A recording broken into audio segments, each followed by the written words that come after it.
Nós estamos estudando a Epístola do Apóstolo Paulo aos Coríntios, mas nessa ocasião nós iremos saltar para o capítulo de número 15, ao invés de continuarmos a nossa exposição em ordem da Epístola. Abra sua Bíblia, por gentileza, seu celular, seu iPad, qualquer coisa que você utilize para ler e meditar na Escritura Sagrada. Abra, nesse momento, no capítulo de número 15, e leia comigo, por gentileza, do versículo de número 1 ao versículo de número 20.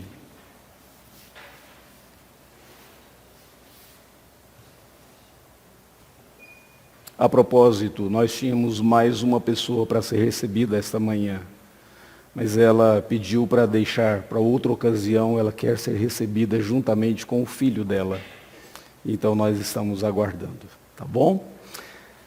1 Coríntios capítulo 15, do versículo de número 1 a 20, diz assim: Irmãos, venho lembrar-vos o evangelho que vos anunciei, o qual recebestes, e no qual ainda perseverais. Por ele também sois salvos, se retiverdes a palavra, tal como vos-la preguei, a menos que tenhais crido em vão. Antes de tudo vos entreguei o que também recebi, que Cristo morreu pelos nossos pecados, segundo as Escrituras, e que foi sepultado e ressuscitou ao terceiro dia, segundo as Escrituras. E apareceu a Cefas, e depois aos 12.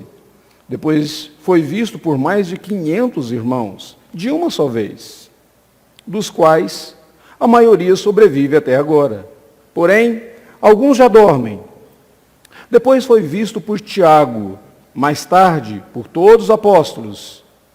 E, afinal, depois de todos, foi visto também por mim, como um nascido fora do tempo, porque eu sou o menor dos apóstolos, que mesmo não sou digno de ser chamado apóstolo, pois persegui a igreja de Deus. Mas pela graça de Deus sou o que sou. E a sua graça que me foi concedida não se tornou vã. Antes trabalhei muito mais do que todos eles. Todavia não eu, mas a graça de Deus comigo. Portanto, seja eu ou sejam eles, assim pregamos e assim crestes. Ora, se é corrente pregar-se que Cristo ressuscitou dentre os mortos, como, pois, afirmam alguns de vós que não há ressurreição de mortos? E se não há ressurreição de mortos, então Cristo não ressuscitou. E se Cristo não ressuscitou, é vã a vossa pregação e vã a vossa fé. E somos tidos por falsas testemunhas de Deus, porque temos asseverado contra Deus que ele ressuscitou a Cristo, ao qual ele não ressuscitou, se é certo que os mortos não ressuscitam. Porque se os mortos não ressuscitam, também Cristo não ressuscitou. E se Cristo não ressuscitou, é vã a vossa fé, e ainda permaneceis nos vossos pecados. E ainda mais, os que dormiram em Cristo pereceram. Se a nossa esperança em Cristo se limita apenas a esta vida, somos os mais infelizes de todos os homens. Mas, de fato, Cristo ressuscitou dentre os mortos, sendo ele as primícias dos que dormem. Vamos orar? Senhor bendito, a tua palavra foi aberta e lida, mas somente tu podes abrir o nosso coração e transformá-lo. E nós pedimos que faças isso nessa manhã, ó Deus bendito. Em nome do Senhor Jesus. Amém.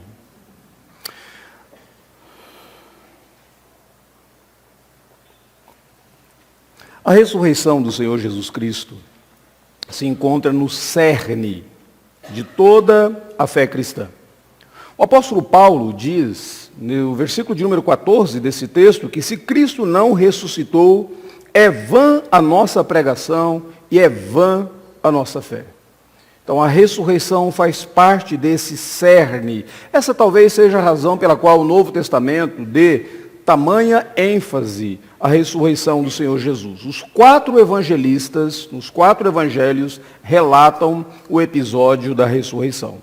No livro de Atos, quando os apóstolos começaram a pregar, sempre na pregação apostólica havia o elemento da ressurreição.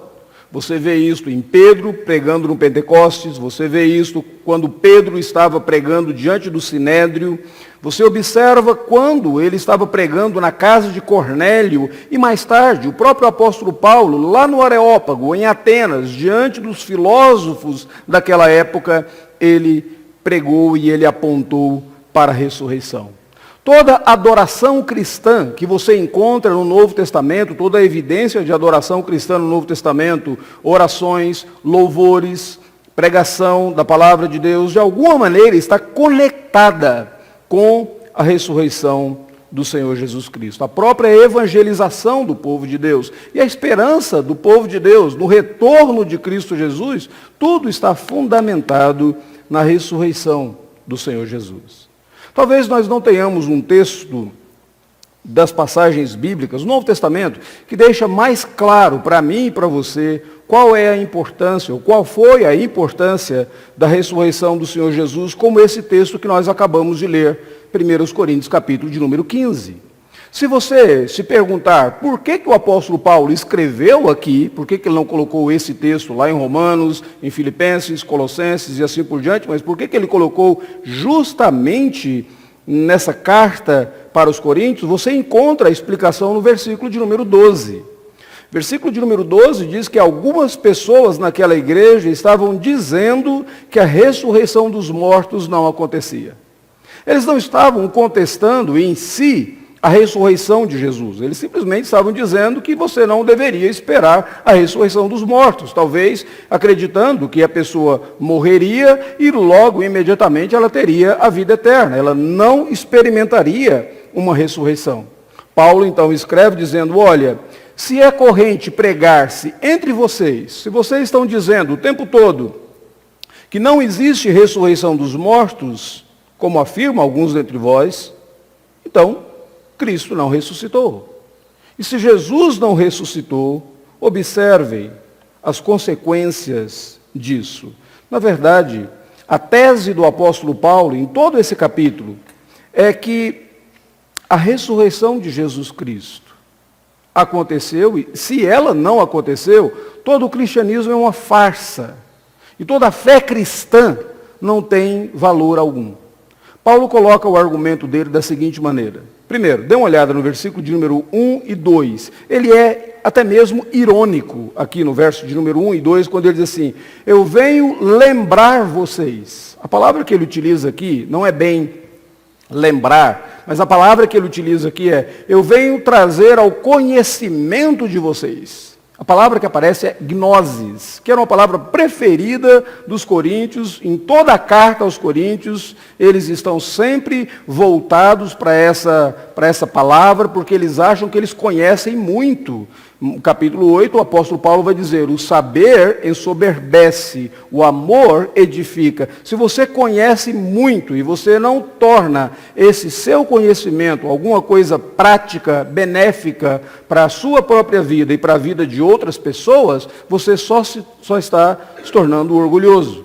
Paulo agora é irônico quando ele diz, eu vou trazer para vocês um conhecimento que vocês já têm, o conhecimento da ressurreição de Jesus Cristo. No versículo de número 3 em diante, ele apresenta uma fórmula de um antigo credo. É como se os cristãos estivessem colocando aqui uma fórmula antiga de um credo, não é? Que Cristo morreu pelos nossos pecados, segundo as Escrituras, que foi sepultado, segundo as Escrituras, ressuscitou no terceiro dia, segundo as Escrituras, e assim por diante.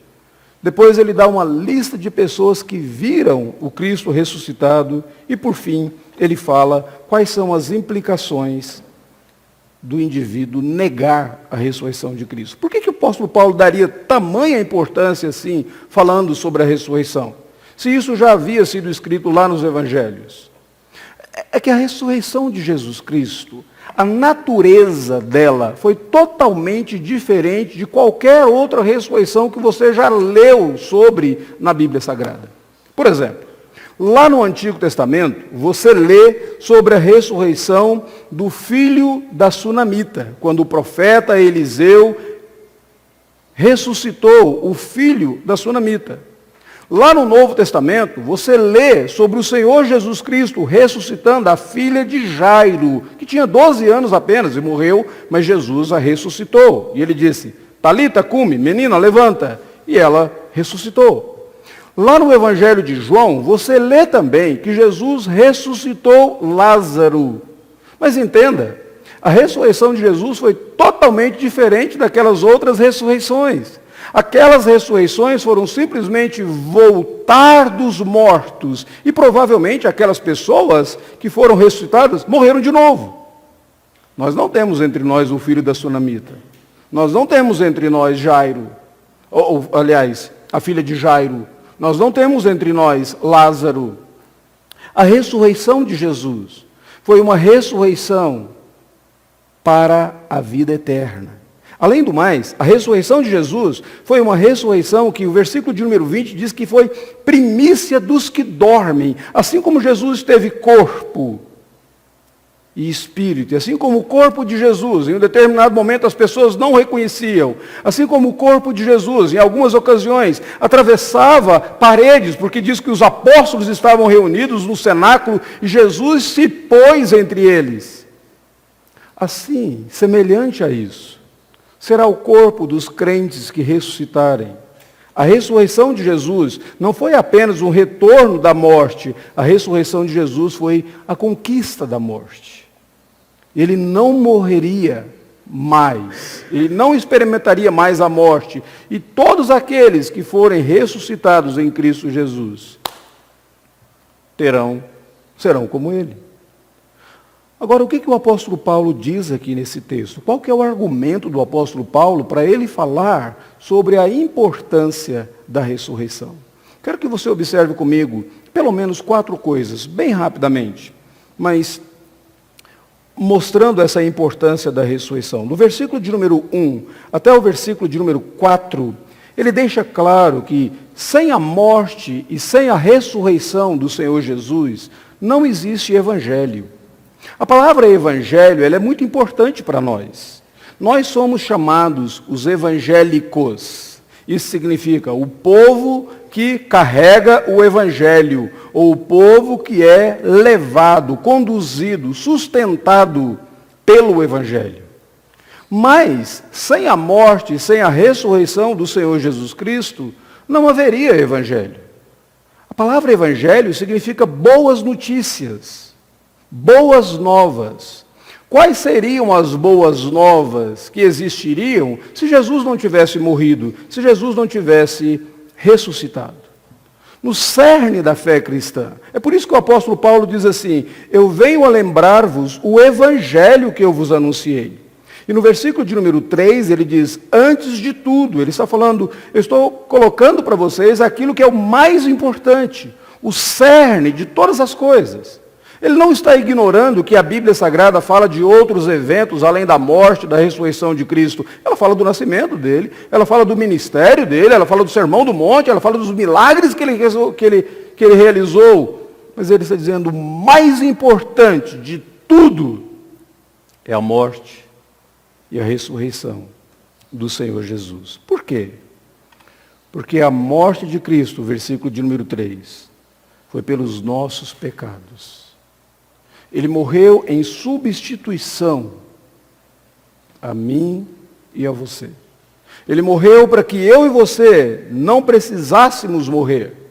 A morte de Cristo Jesus foi aquela explicação lá de Isaías 53, quando diz que ele estava, a imagem dele, não havia beleza. E de repente Isaías 53 diz assim que ele estava ali, como ovelha que foi levada ao matadouro, pelos nossos pecados, pelas nossas transgressões. É como se o profeta Isaías estivesse contemplando Jesus na cruz e de repente ele visse a si mesmo naquela cruz e ele entendesse, ele morreu por mim. Ele morreu para que não precisasse experimentar essa maldição de cruz. A segunda coisa importante é que a morte do Senhor Jesus Cristo, sendo a morte em meu lugar, em seu lugar, sendo ele o cordeiro substituto, explica por que Jesus teve que nascer no estábulo. Todas as vezes que eu e você lemos na Bíblia Sagrada, falando sobre a construção do tabernáculo, do templo, nós vemos aqueles detalhes gloriosos, suntuosos. Mas Jesus nasce no estábulo, porque ele nasceu como um cordeiro que deveria morrer. Um estábulo é um lugar sujo para um rei nascer, mas um estábulo é um lugar apropriado para o cordeiro substituto nascer. A morte de Cristo Jesus. Depois ele fala da ressurreição. E ele diz a ressurreição no terceiro dia, segundo as Escrituras. Por quê? É como se ele estivesse dizendo, você pode colocar no seu calendário, no terceiro dia ele ressuscitou. É o testemunho da aprovação divina de que todo aquele sacrifício foi feito. Eu acho muito interessante, lá no Antigo Testamento, quando o sumo sacerdote entrava no tabernáculo, ele entrava levando o sangue de um animal que havia sido morto. E ele colocava o sangue daquele animal no propiciatório, na tampa da arca. E depois, como uma prova de que toda aquela cerimônia, todo aquele ritual havia sido aceito por Deus, ele sairia do tabernáculo e ele abençoaria o povo. Foi o fato de Jesus ter ressuscitado e abençoado a tua igreja, a sua igreja, que foi a confirmação de que agora existe boa nova, existe evangelho. Qual que é o cerne do evangelho? Deixa eu dizer para você o que não é o cerne do evangelho. A sua prosperidade. As pessoas muitas vezes pensam que elas vão aceitar Cristo para se tornarem mais ricas, mais prósperas, para nunca perderem o emprego, para comprarem mais e mais e mais, para adquirirem, para se tornarem sucesso, para se tornarem fenômenos. A sua prosperidade não é o cerne do evangelho. Pode ser que você acredite em Cristo Jesus, creia nele, e as coisas se tornem mais difíceis para você. Sabe o que não é o cerne do evangelho? A tua saúde. Algumas pessoas pensam que se eu aceitar Jesus, se eu confessar Jesus, se eu crer em Jesus, eu vou ser curado de toda a enfermidade. Não aconteceu assim com Jó. Com Lázaro, a Bíblia diz que Jesus o amava, mas deixou morrer. Esse não é o cerne do evangelho. Sabe qual não é o cerne do evangelho? Você. Você não é o cerne do evangelho. Você não é o centro do universo. Você não é o centro do mundo. O cerne do evangelho é o cordeiro que morreu, mas ressuscitou para te dar vida eterna, para que o seu relacionamento com Deus fosse, de fato, colocado em uma situação correta. Eu gosto muito daquela expressão do Catecismo de Heidelberg, quando pergunta ao cristão qual é o seu único consolo, tanto na vida quanto na morte. A resposta é, meu único consolo, tanto na vida quanto na morte, é que eu não pertenço a mim mesmo, mas eu pertenço a Jesus Cristo, que por mim morreu e ressuscitou. A morte e a ressurreição é o cerne das boas novas. Sem a morte e a ressurreição de Jesus, não haveria nenhuma boa notícia para mim e nem para você. Segunda coisa que nós observamos aqui nesse texto é que a ressurreição de Jesus deixa claro que o ministério de Jesus continua. Eu não sei se você já observou essa lista de pessoas que o apóstolo Paulo coloca para quem Jesus apareceu depois da ressurreição dele. Ele diz assim, primeiro, ele apareceu para Cefas, Pedro. Depois ele apareceu para os 12. Não, certamente não eram 12, porque era apenas 11. Um já tinha se enforcado. Correto? Mas quando ele fala 12 aqui, ele está falando da totalidade dos apóstolos. Ele está falando da totalidade daquele grupo apostólico ali.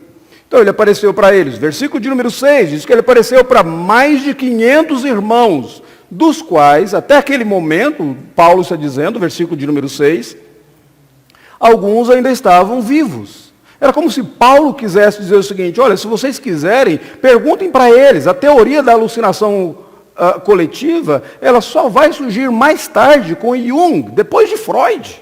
Então, Paulo não conhecia essa teoria da alucinação coletiva. Ele sabe dizer, se ele apareceu para mais de 500 pessoas e algumas estão vivas ainda, vocês podem averiguar que a ressurreição foi verdadeira. Depois ele diz, ele apareceu também para Tiago, versículo 7. Quem era Tiago? Tiago era irmão de Jesus. E se você observar no Evangelho de João, capítulo 7, fala da atitude dos irmãos de Jesus sobre o próprio Jesus. Eles zombavam dele, eles não acreditavam nele, eles achavam que ele era alguém que fazia mágica. E eles disseram para Jesus o seguinte, se alguém tem os poderes que você tem, vá para Jerusalém, faça mágica, porque assim você se torne conhecido. Coloque o teu nome no Facebook, crie uma conta no Twitter, e logo, logo você terá vários seguidores. Eles não acreditavam, eles achavam que tudo era uma questão de propaganda para Jesus. Mais tarde, depois da morte, da ressurreição de Jesus, Jesus apareceu para Tiago.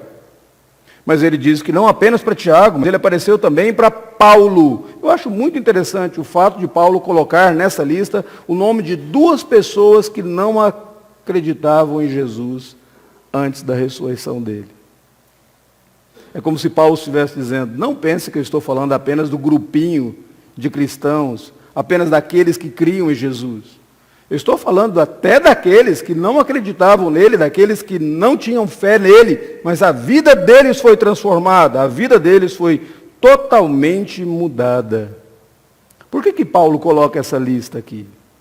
E ele, quando ele fala dele, ele diz, e depois ele apareceu a mim, como que um nascido fora do tempo. A palavra que aparece aqui é muito conhecida de todos nós. Paulo diz, como a mim, um aborto. Interessante. Eu disse assim, eu não era para nascer. É mais ou menos isso. Eu nasci fora do tempo. É claro que o aborto acontece antes dos 9 meses, né? Mas no caso de Paulo, essa é a palavra que ele utiliza no grego. Ele diz, totalmente inesperada a minha conversão. Eu acho que a conversão do apóstolo Paulo surpreendeu até ele mesmo, quanto mais as outras pessoas, não é? Mas ele coloca isso. E por que ele dá essa lista para todos nós? Primeiro, para deixar bem claro que a ressurreição de Jesus foi uma ressurreição histórica. Ela aconteceu. E é engraçado que para o cristianismo, as bases históricas da fé cristã, elas são importantes. No budismo não é importante. No espiritismo não é importante. Tanto faz, se você se tornar um budista, você não tem que provar que Buda de fato viveu e que teve um procedimento ilibado. Não tem que provar nada disso. Porque no budismo eles estão preocupados com os princípios do budismo. Se você se tornar um espírita, ou se você for um espírita, você não tem que provar que de fato tem raízes históricas o espiritismo. Não. Mas no cristianismo, as raízes históricas são importantes. São tão importantes que o credo apostólico diz, ele nasceu da Virgem Maria e ele padeceu sob Pôncio Pilatos. 2 figuras históricas, e ele está dizendo isso de fato aconteceu. E agora ele dá uma lista de pessoas para quem Jesus apareceu, dizendo, isso de fato aconteceu. Primeiro, ele está colocando essa lista para dizer, isso é histórico, você pode acreditar. Existem testemunhas. Mas segundo, ele está deixando claro, dizendo o seguinte, olha, a ressurreição de Jesus indica que o ministério dele continua. Ele continua trabalhando para o bem da sua igreja, ele continua trabalhando para o bem daqueles que confiam nele. O que Jesus está fazendo agora? Primeiro, a Bíblia diz que o governo está nas suas mãos, ele se assenta no trono.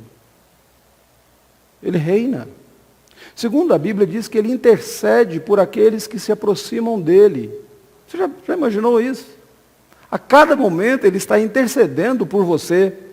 Depois, a Bíblia Sagrada diz que ele advoga a nossa causa quando nós confessamos o nosso pecado. 1 João capítulo 2, você confessa e você tem um advogado diante de Deus. Apocalipse diz que ele anda por entre os candeeiros. Ele tem comunhão com a sua igreja. Ele está presente com o seu povo. Que fantástico. A ressurreição de Jesus, essa prova de que o ministério dele, a obra dele, continua. E agora mesmo ele trabalha para o bem daqueles que nele esperam. Terceira coisa, de maneira mais rápida. A ressurreição de Jesus autentica a própria pregação do crente. Versículo de número 12, o Paulo diz assim: se Cristo não ressuscitou, é vã a nossa pregação e é vã a vossa fé. Eu não sei se você já observou o quanto a fé cristã é evangelística. O quanto que o crente, ele deseja falar daquilo que Deus fez na vida dele, daquilo que Deus fará na vida dele. E ele está sempre interessado em falar do Evangelho para outras pessoas. Aliás, eu convido você a considerar, todas as vezes que você chegar em uma pequena reunião de oração, sejam de 2, sejam de 3 cristãos, você verá aqueles cristãos orando pela transformação da vida de alguém. Eles vão orar para que o ébrio pare de beber, eles vão orar para que o viciado em droga seja liberto do seu vício, eles vão orar, e assim por diante.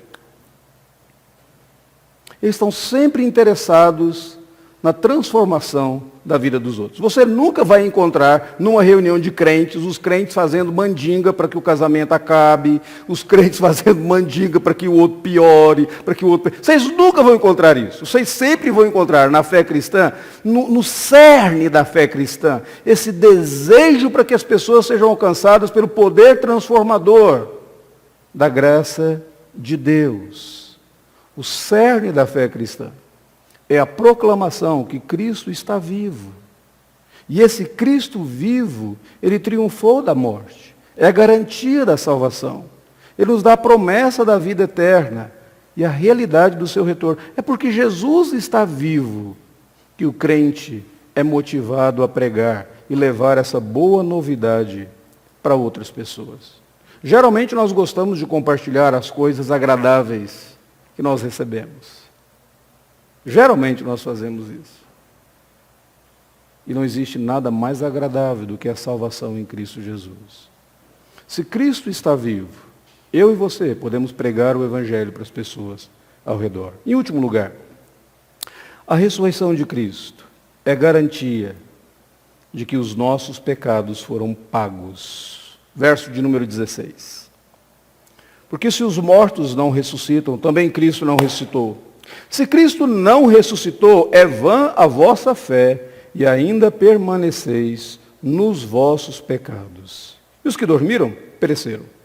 Se a nossa esperança em Cristo se limita apenas a esta vida, somos os mais infelizes de todos os homens. O que Paulo está dizendo aqui?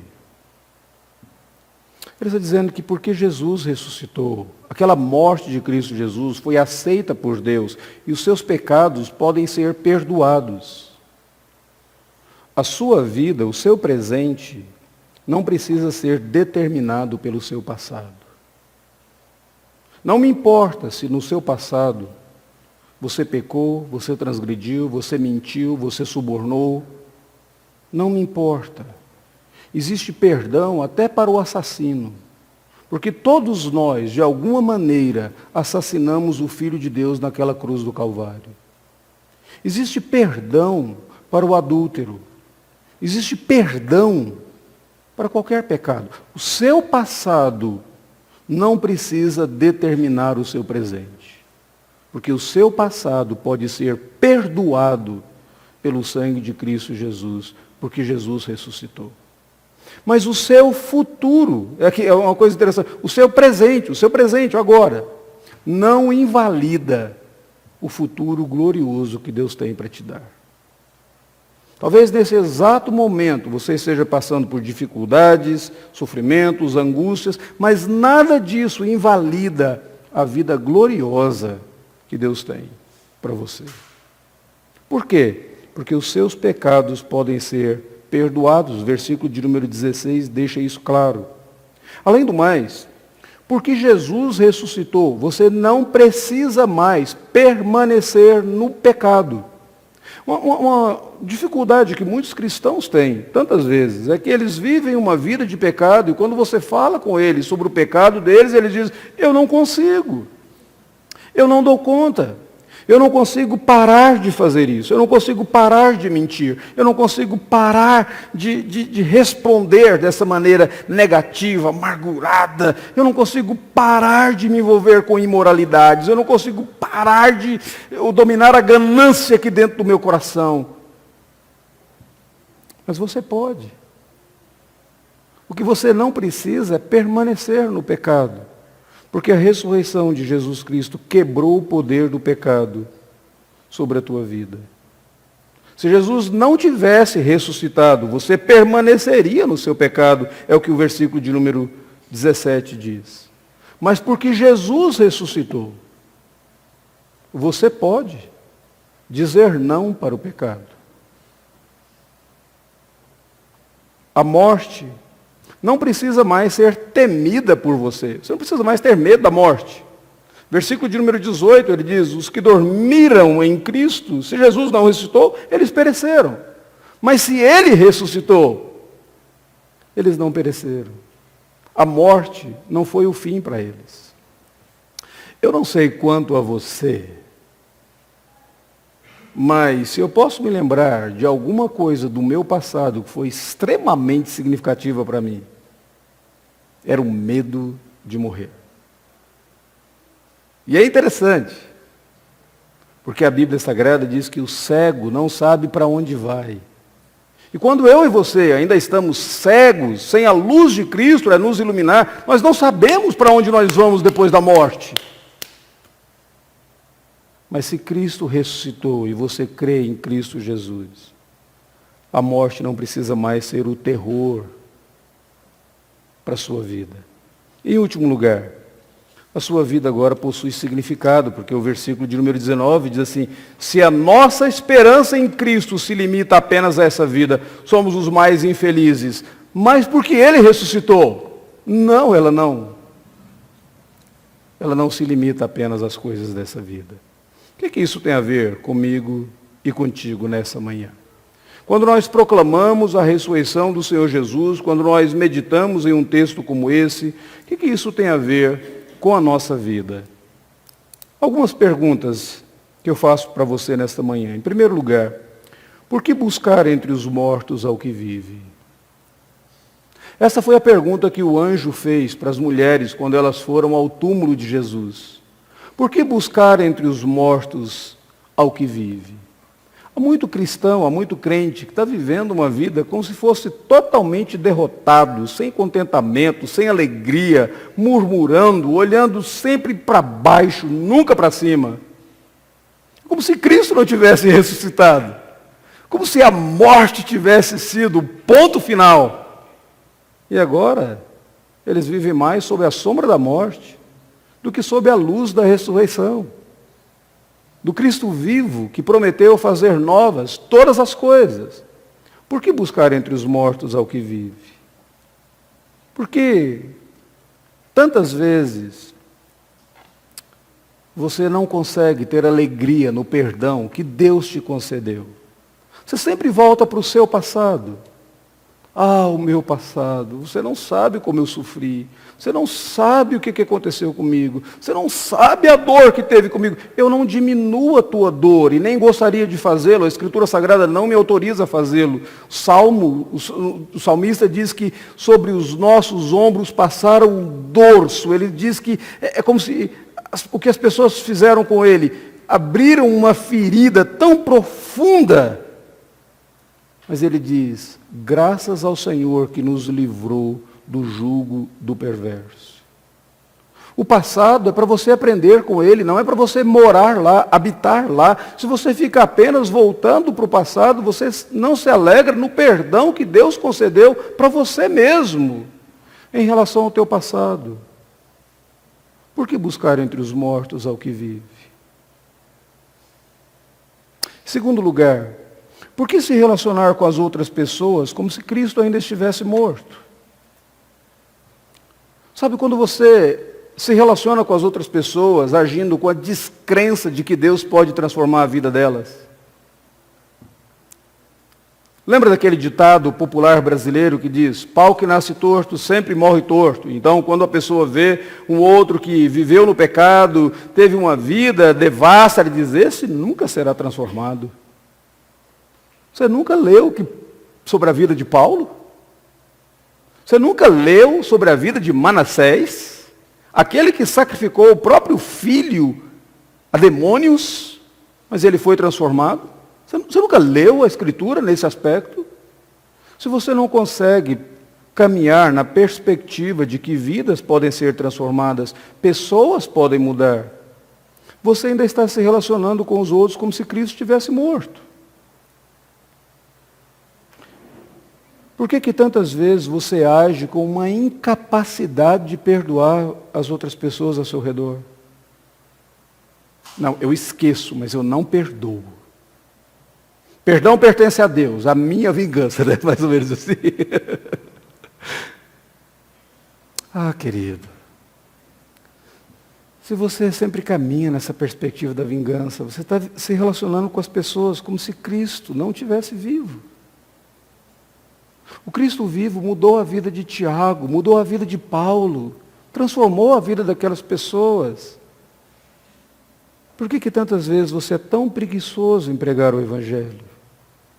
Por não acreditar que Cristo está vivo. Por que você não acredita que Ele pode atender às suas orações, transformar a vida daquelas pessoas por quem você ora, mudar a vida delas? Por que se relacionar com os outros como se Cristo estivesse morto? Em último lugar, por que viver ainda sob o domínio do pecado? Por que você vive como se o pecado tivesse a última palavra na sua vida? Como se você ainda fosse escravo dele. Como se você não pudesse dizer não para ele. Tem alguns cristãos, parece que o passatempo deles é saber mais ou menos o seguinte: até onde eu posso chegar perto do pecado para não ser condenado como um pecador e não deixar de experimentar das alegrias que ele me traz. Até onde eu posso chegar? Quantas doses de vinho, de uísque, de cerveja eu posso tomar? Quantas festas eu posso ir? Qual tipo de amizade eu posso ter? Que tipo de roupa eu posso vestir? Que tipo de música eu posso ouvir? Querido, você está se preocupando mais com a alegria do pecado do que com o gozo, a alegria que o Cristo vivo pode te proporcionar. Por que viver sob o domínio e sob a sombra do pecado? Por que não se alegrar com aquilo que Deus pode fazer de novo na sua vida? Por que buscar entre os mortos ao que vive? Versículo 20. Mas de fato, Cristo ressuscitou. E Ele é a primícia. Ele é apenas a primícia. Apenas uma prova do que Deus pode fazer na minha vida e na sua vida. Quando Paulo diz que a ressurreição de Cristo foi apenas uma primícia, ele está dizendo, foi apenas o primeiro ato. Aguarde o segundo ato de Deus e você verá a alegria indizível, cheia de glória, que Ele pode te proporcionar. Vamos orar?